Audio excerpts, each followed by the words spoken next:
सोलापुरातील कुर्डुवाडीजवळ शरद पवारांची गाडी मराठा आंदोलकांनी अडवली, तर बार्शीमधील भाषणाच्या दरम्यान काळे झेंडे दाखवत एक मराठा लाख मराठा अशी घोषणाबाजी।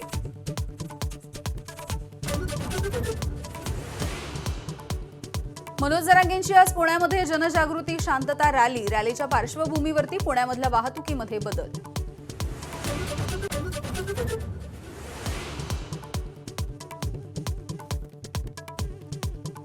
सांगलीमध्ये आज ओबीसी आरक्षण बचाव मेळावा, मंत्री छगन भुजबळांच्या प्रमुख उपस्थितीमध्ये महाएल्गार मेळावा होणार।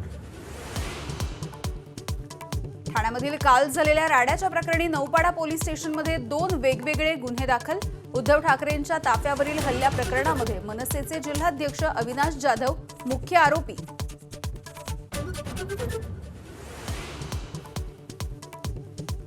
कालच्या हल्ल्याची सुपारी दिल्लीमधल्या अहमद शहा अब्दालीनं दिली। पक्षाचं नाव न घेता राऊतांचा निशाणा, तर अंधारामध्ये भ्याड हल्ला, हिम्मत असेल तर समोर या, राऊतांचं आव्हान।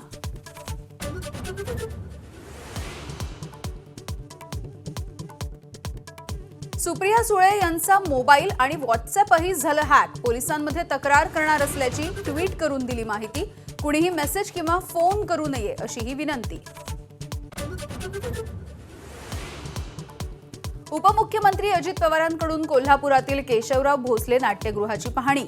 आणखी निधी लागला तर देणार, पण नाट्यगृह पुन्हा होतं तसंच करा, अजितदादांच्या अधिकाऱ्यांना सूचना।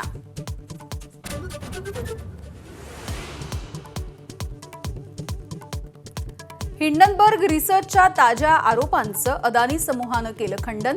आधीच जगजाहीर असलेल्या माहितीतील निवडक तपशील उचलून नवे आरोप केल्याचा दावा।